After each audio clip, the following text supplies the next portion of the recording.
ये आप विचार करो, 1 साल की नहीं, 2 साल की नहीं, किसी की 77 वर्षों की प्रतीक्षा आज पूर्ण होने वाली है।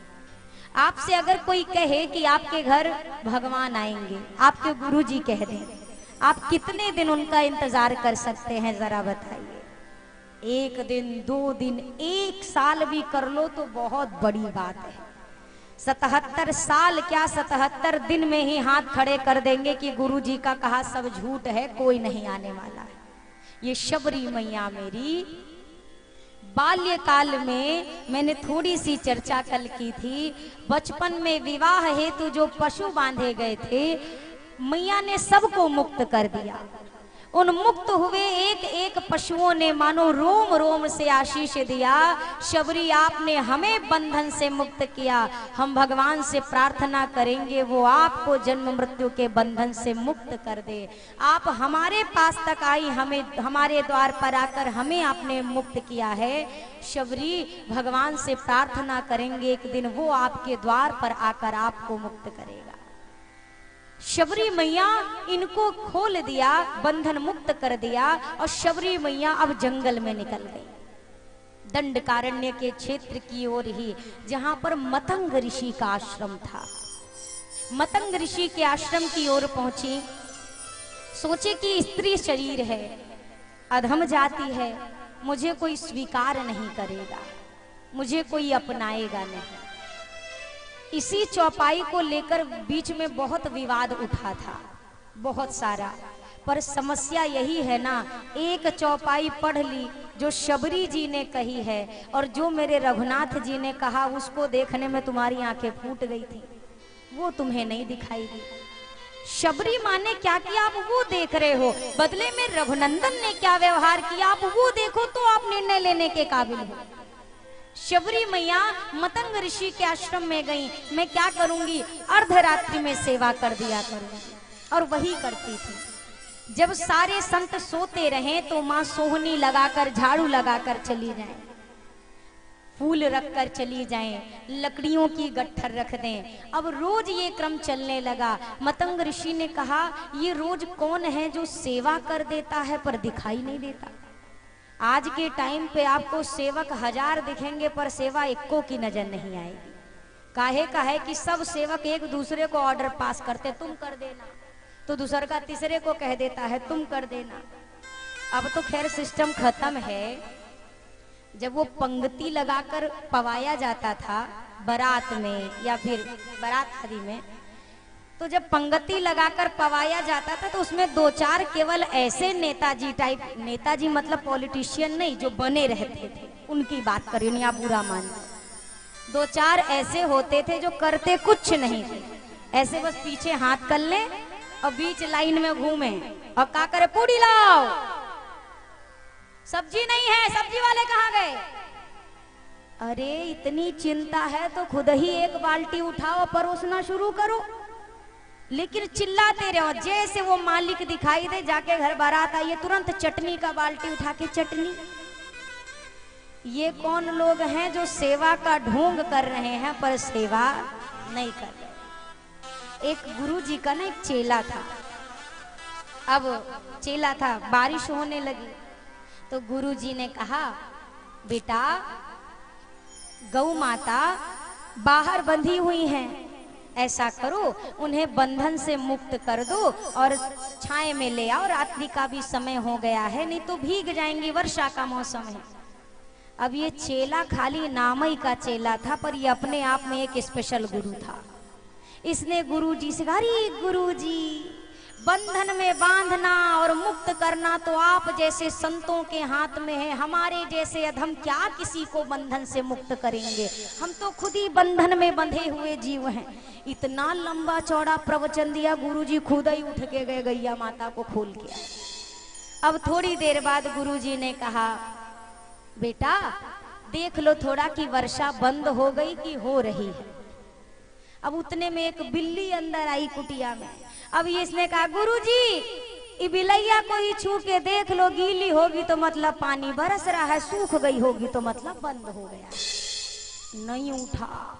फिर गुरुजी ने कहा, अच्छा बेटा जरा दीपक की बाती टार दो तो बुझ जाए, दीपक शयन करे। अब उसने कहा, गुरुजी आप ही तो प्रवचन में कहते हैं मुंह दिए नैन कतहु कछु नाही, आंखी बंद कर लो, कुछ नहीं, बस आंख बंद कर लीजिए, सब बुझा बुझाया है। उठा ही नहीं। सुबह का समय हुआ, एक कोई सज्जन एक डब्बा मिठाई लड्डू दे के गए थे, मिठाई भोग लगाने के लिए। अब गुरुजी ने भोग लगाया और कहा शिष्य से, बेटा प्रसाद ले लो, पूरा डब्बा लेके कहा, गुरुजी रात से आपकी 3 आज्ञा टाल चुका हूं, ये भी टाल दिया तो नरक जाना पड़ेगा, ये तो जरूर लूंगा, अब आपकी आज्ञा नहीं टालूंगा। तो ये सब गुरु ही अपने आप को मानते हैं, ये सेवक का धर्म नहीं है। यहाँ पर शबरी माँ को पकड़ने के लिए रात्रि में संत जगे रहे, रात्रि में जगे रहे और शबरी माँ को आज पकड़ लिया। मतंग ऋषि के आश्रम में ले जाकर जैसे ऋषिवर के सामने खड़ा किया, कांप रही हैं शबरी मैया, क्यों डर रही हैं? अब मेरी सेवा छूट जाएगी, अब सेवा छूट जाएगी। मतंग ऋषि ने कहा, पुत्री इस प्रकार क्यों ऐसे सेवा करती हो, छुप छुप कर करने की क्या आवश्यकता है? शबरी माँ ने पूरी बात कही, मैं अधम जाति से हूँ, आपके आश्रम में प्रवेश कैसे कर पाती, इसीलिए मैं छुप के सेवा करती थी। मतंग ऋषि ने कहा, आज से तुम्हें डरने की आवश्यकता नहीं, तुम मेरी कुटिया में ही, मेरे स्थान में ही मैं तुम्हें कुटिया बना कर देता हूँ, तुम यहाँ पर रहो। और मतंग ऋषि के आश्रम में ही पुत्र के समान सेवा करके शबरी मैया रहने लगी। कुछ समय बीता, एक दिन प्रभु धाम जाने की बारी आई मतंग ऋषि की। शबरी माँ आए, आप कहाँ जा रहे हैं गुरुदेव, आपके सिवा मेरा कौन है, आप कब लौट कर आएंगे? गुरुदेव ने कहा, पुत्री मैं वहां जा रहा हूं जहां से लौट कर कोई नहीं आता, मेरा क्या होगा, आपके बिना मैं कैसे रहूंगी?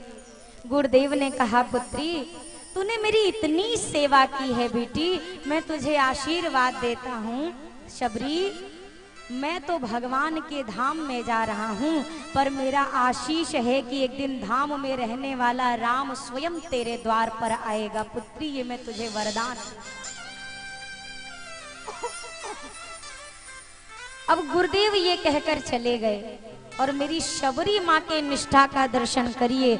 शबरी मैया उसी दिन से तैयारी करने में लग गई। क्यों? गुरुदेव ने कहा है भगवान आएंगे, तो ये भी तो हो सकता है आज ही आ जाए। आज से तैयारियों में लग गई। हर रोज रास्ता बहारती हैं, कोई कांटा ना चुभ जाए मेरे राघव जी के पांव में, पुष्प बिछाती हैं, जल लाकर रखती हैं, सुंदर कंद मूल लाकर रखती हैं, सुबह से शाम तक इंतजार करती हैं। जब शाम तक प्रभु नहीं आते तो निराश नहीं होती, कहती हैं आज किसी और भक्त के घर गए होंगे, कल मेरे यहाँ निश्चित आ जाएंगे। ये विश्वास मैया का 77 वर्ष बीत गए इस इंतजार में। बचपन बीत गया, युवानी बीत गई, अब बुढ़ापे में मैया है। और उस वृद्धावस्था में भी शबरी मैया का नियम नहीं टूटा है और अविश्वास भी नहीं है।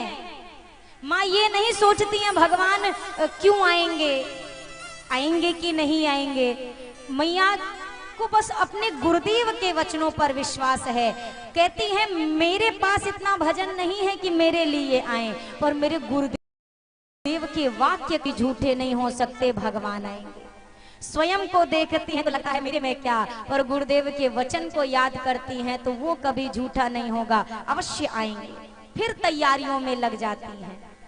रोज काग से कहती हैं तू रोज आता तो है, पर कभी मेरी झोपड़ी के मुंडेर पर बैठकर कुछ कहता नहीं है।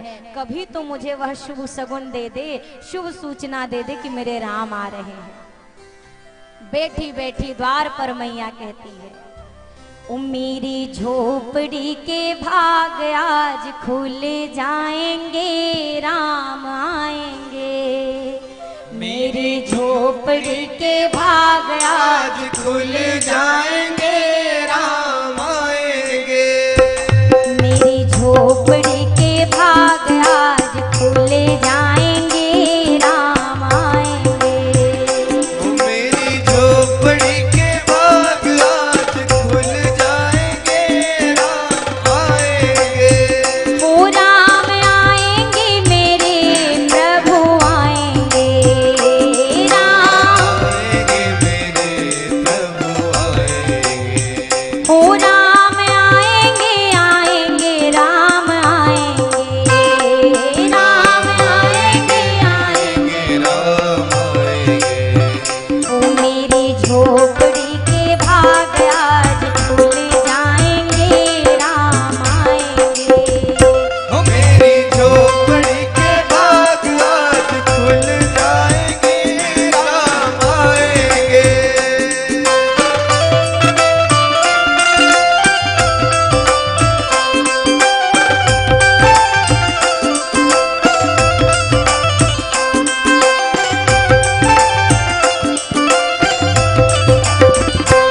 लट मुस्काएंगे।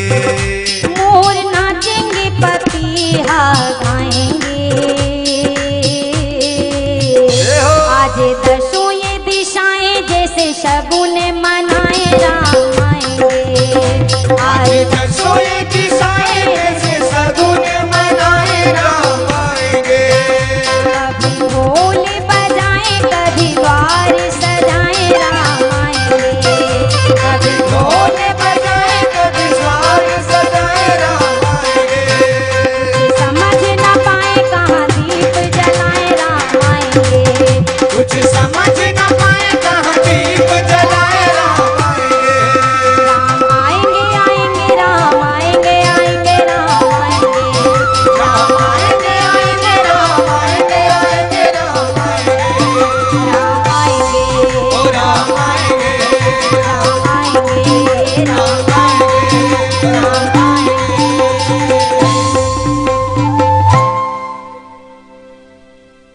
कभी ढोल बजाए कभी द्वार सजाए राम आएंगे। जो इंतजार शबरी मैया को था वही इंतजार शायद अयोध्या को भी इतने वर्षों से था। जहां त्रेता में शबरी माँ की मनोकामना पूरी हुई, वहीं कलयुग में हम अयोध्या वासियों की मनोकामना भी सरकार ने पूरी कर दी। मैं बार बार कहती हूँ, देखो भैया, हम इतने भाग्यशाली नहीं थे कि हम त्रेता में जन्म ले सके। हम त्रेता में नहीं थे। हमने उस समय नहीं देखा कि जब राम जी आए तो अयोध्या में क्या उत्साह था। पर अब हम कलयुग में बैठकर भी बताने लायक हैं कि राम जी जब आए होंगे तो ऐसा उत्साह रहा होगा। लोग स्वर्ग की परिकल्पना करते हैं। स्वर्ग देखने के लिए तो शरीर छोड़ना पड़ेगा तो स्वर्ग मिलेगा। परमात्मा की कृपा मानिए कि आज सशरीर होके भी आप स्वर्ग देख सकते हैं। कोई पूछे स्वर्ग कैसा है तो कह देना अयोध्या से भी कम है। अयोध्या को आप देख लो तो अयोध्या के आगे तो स्वर्ग भी फीका। ऐसी अयोध्या नगरी और शबरी माँ का इंतजार देखते देखते आज काग आया और मुंडेर पर बैठकर बोलने लगा। मैया ने कहा, तू आज पहली बार बोल रहा है, क्या राम आने वाले हैं? क्या आने वाले हैं? वो यही विचार कर रही है मैया। इतने में दो सरकार मेरे, एक सांवले एक गोरे, संतों से पूछ रहे हैं, मेरी शबरी मैया का आश्रम यही है क्या? मेरी शबरी माँ यहीं रहती है क्या? इतना सुनते ही तो शबरी मैया का रोम रोम खिल उठा। दौड़ करके गई सामने। राघव जी ने कहा, आप ही मेरी शबरी मैया हैं? माँ ने कहा, नाथ शबरी तो मैं हूं, पर आप कौन हैं? मन में विचार कर रही है, क्या भगवान यही हैं जो गुरुदेव ने बोला था? ये वही हैं क्या? आ गए हैं क्या? अब मैया यही विचार में लगी हैं। फिर याद आया, घबराने की जरूरत नहीं है। गुरुदेव ने मुझे पहचान बताई थी भगवान की, एक नहीं 5 पहचान बताई थी। अब जरा मिला लेती हूँ कि वो पांचों इनसे मिल रहे हैं कि नहीं। गुरुदेव ने कहा था, शबरी जो सरकार आएंगे ना, 5 लक्षण देखना। क्या क्या? सरिसिज लोचन बाहु विशाला, सरिसिज लोचन बाहु विशाला, जटा मुकुट सिरे उर बनमाला, जटा मुकुट सिर उर बनमाला। गुरुदेव ने कहा था, शबरी राघव जी की कमल की पंखुड़ी के समान विशाल नेत्र हैं। पहला पहचान, पहला लक्षण बाहु विशाला। प्रभु की जो भुजाएं हैं उनके घुटनों से नीचे अजान बाहु है सरकार। दूसरा लक्षण है ये जटा मुकुट से, शीश पर जटाओं का मुकुट होगा शबरी, और गले में वनमाला पड़ी होगी। ये 4 लक्षण मैया मिला रही हैं। हाँ, कमल के जैसे ही तो आंखें हैं, जटाओं का मुकुट भी है, वनमाला भी है, हाँ विशाल भुजाएं भी हैं। 4 मिल चुके हैं, एक मिल जाए तो बस यही मेरे राम है, एक और मिल जाए। गुरुदेव ने कहा था शबरी 2 भाई आएंगे, वो जरा पूछूं ये दोनों का आपस में क्या रिश्ता है। मैया ने कहा आप कौन है माँ? मैं राम हूँ। ये बगल में आपके कौन है माँ? मैं रघुराई। ये मेरा छोटा भाई लक्ष्मण है। शबरी मैया सुनते ही अरे भूल गई गंगा जल, भूल गई जितनी विधियां तैयार की थी। आएंगे तो प्रणाम करूंगी, ऐसे दंडवत करूंगी, ऐसे लेकर आऊंगी। राम सुना और मैया शबरी को पता चल गया, पांचों के पांचों मिल गए, आ गया मेरा भगवान मेरे पास। भूल गई हर विधि को और शबरी मैया श्याम गौरी सुंदर 2 भाई, श्याम गौरी सुंदर 2 भाई, शबरी परी चरण लपटाई, शबरी परी चरण लपटाई। केहि विधिया स्तुति कराऊं तुम्हारी, केहि विधिया स्तुति कराऊं तुम्हारी। अधम जाति में जड़ मति भारी, अधम जाति में जड़ मति भारी। अधम ते अधम अधम अति नारी, अधम ते अधम अधम अति नारी। इन मह में मति मंदिया भारी, दिन माह में मति मंद आधारी। लिपट गई शबरी मैया, प्रणाम नहीं किया है, चरणों को पकड़कर लिपट गई उन्हीं चरणों से, छोड़ नहीं रही है। गंगा जल का, यमुना जल का, मंदाकिनी जल का पात्र भरा का भरा धरा रह गया, मौका ही नहीं मिला। क्यों? क्योंकि पानी परात को हाथ छुयो नहीं, नैनन के जल सो पग धोए। अपनी आंखों के गंगा जल से माँ ने राघव जी के चरणों को पखार दिया, चरणों को पखार दिया। खड़ी हुई कुछ धीरज धर के हाथ जोड़कर बैठी हैं और कहती हैं प्रभु मैं अधम हूँ, अज्ञानी हूँ, कोई ज्ञान नहीं है मेरे पास, मुझे आपकी स्तुति करनी नहीं आती। गुरुदेव ने ये बताया कि आप आएंगे, पर मैं बावली ये ना पूछ सकी राम आएंगे तो स्तुति क्या करूंगी उनकी, क्या स्तुति करूं?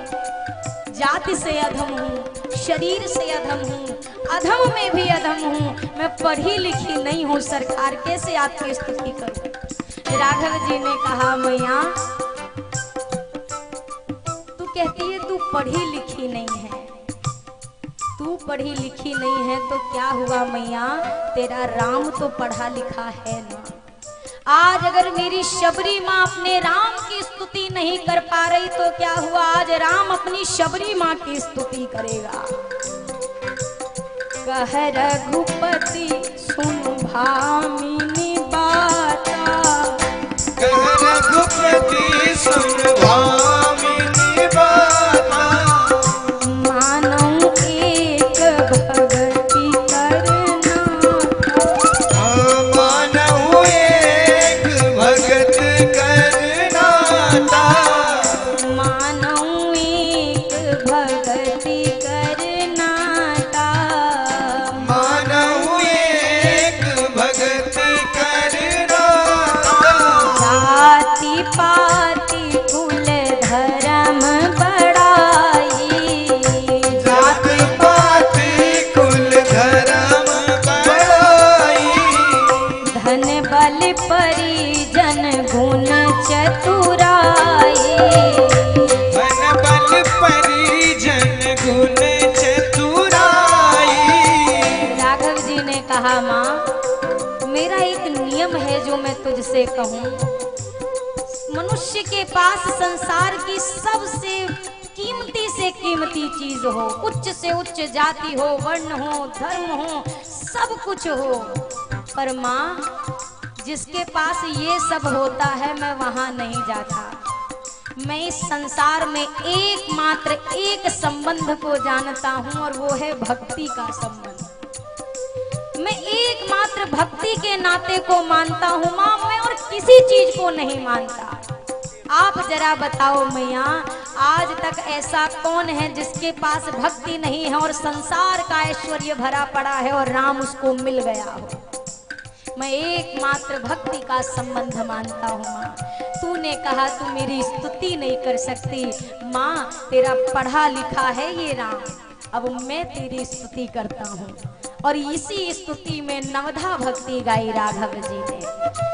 प्रथम भगति संतन कर संगा, प्रथम भगति संतन कर संगा, दूसरी रति मम कथा प्रसंगा, दूसरी रति मम कथा प्रसंगा, गुरुपद पंकज सेवा, तीसरी भक्ति अमान, चौथी भक्ति मम गुण गना, करई कपट तजगा, मंत्री जाप मम दृढ़ विश्वासा, मंत्र जाप मम दृढ़ विश्वासा, पंचम भजन सुवेद प्रकाशा, पंचम भजन सुवेद प्रकाशा,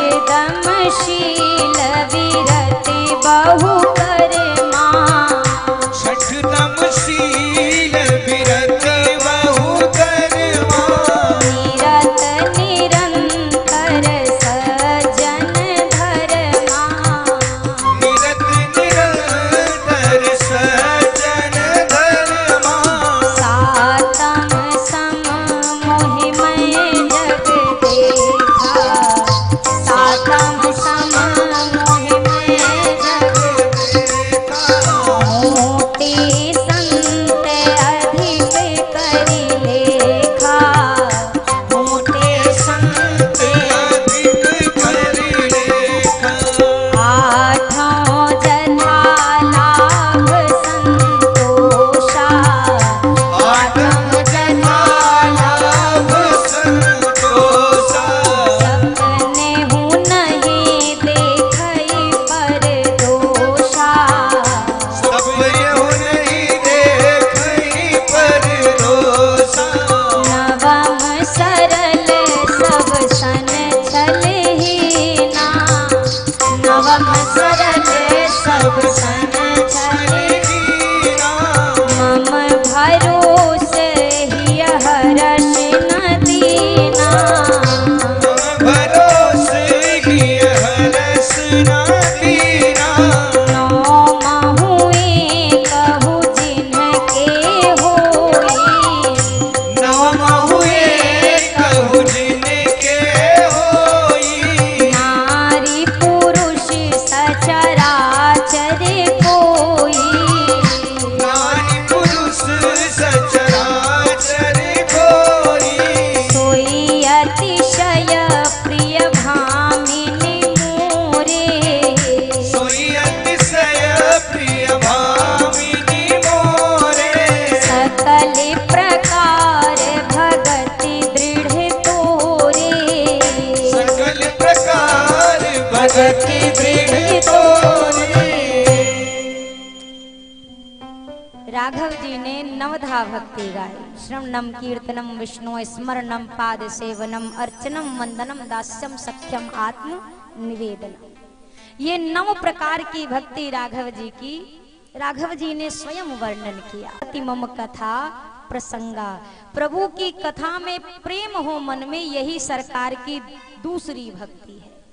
अमानी होकर गुरुदेव के चरण कमलों की सेवा, कपट का त्याग करके प्रभु का भजन, जो कर्म प्रभु ने दिया है निश्चल भाव से निष्कपट होकर उस कर्म को पूर्णतः करते रहना और प्रभु का भजन करना, किसी का दोष दर्शन ना करना, संतों का सम्मान करना, ये और आगे कहा सरल हो जाना।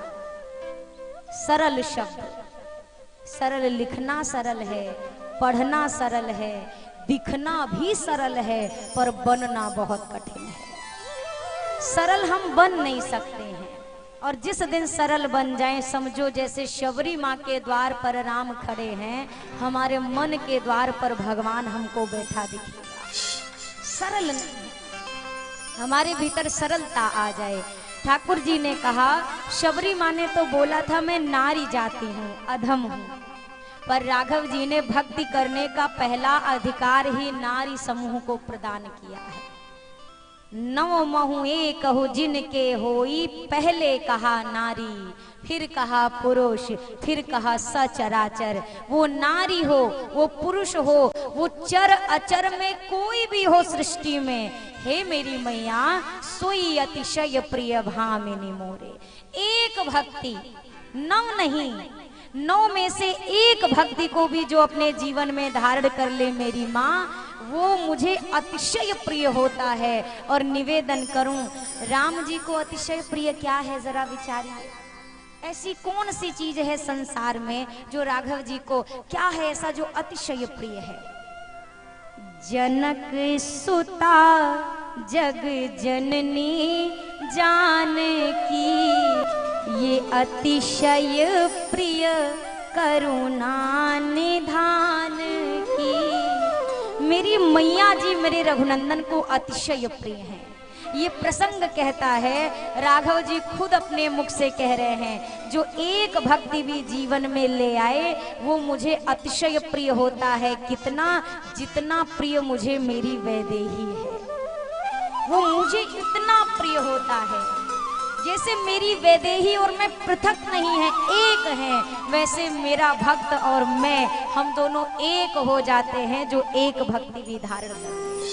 ये 9 रास्ते मेरे राघव जी ने हम सब के लिए खोले हैं। किसी एक रास्ते को अपने जीवन का लक्ष्य बना लीजिए। मैं सत्य कहती हूँ इस गद्दी से, ठाकुर जी की कृपा से, कि जीवन में ही रहते हुए ठाकुर जी हमें अवश्य मिल जाए। पूर्ण विश्वास के साथ आप बैठे रहो। शबरी माँ अयोध्या नहीं गई, पर विश्वास था कि राम जी अयोध्या छोड़कर शबरी के द्वार पर आए हैं। हम विश्वास लेकर अपने घर में ही रहें, अपने कर्म में ही रहें, और अपने सत्कर्म को करते हुए बस याद करते रहें। ये याद ही एक दिन उस भगवान को हमारे पास लेकर चल गए। नियम से शबरी माँ प्रभु धाम को गए। राघव जी से कहा, प्रभु आप पंपा सरोवर की ओर जाइए, जहाँ सुग्रीव जी से आपकी भेंट होगी।